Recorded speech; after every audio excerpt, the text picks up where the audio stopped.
La France applaudit, Washington agit, Maduro tombe. Mais attends, pose-toi une seule question, une vraie.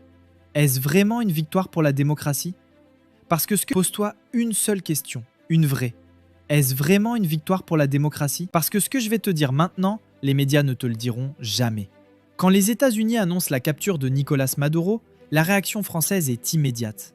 Emmanuel Macron prend acte de la fin de la dictature et appelle à une transition pacifique et démocratique. Dit comme ça sonne bien, ça sonne républicain, ça sonne humanitaire. Mais depuis quand une démocratie commence par une intervention militaire étrangère? Depuis quand la France, patrie du droit international, se félicite d'un acte sans mandat de l'ONU, sans légalité, sans débat démocratique? La réponse est simple, elle dérange.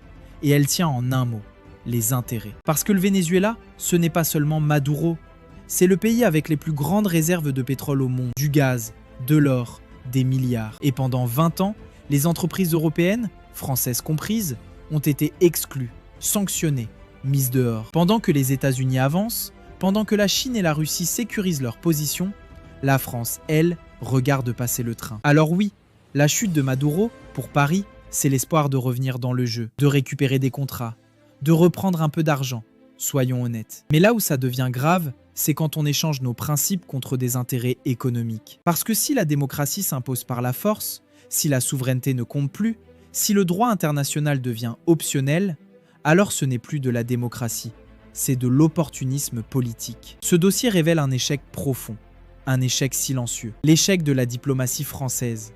Une diplomatie qui ne négocie plus, qui ne médiatise plus, qui ne décide. Elle suit, elle accompagne, elle communique. La vraie question n'est pas « Maduro devait-il partir ?» La vraie question est bien plus dérangeante.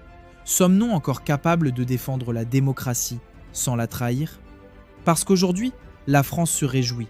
Mais demain, quand la loi ne protégera plus les faibles, quand la force primera sur le droit, qui se réjouira pour nous? Parce qu'aujourd'hui, la France se réjouit. Mais demain, quand la loi ne protégera plus les faibles, quand la force primera sur le droit, qui se réjouira pour nous?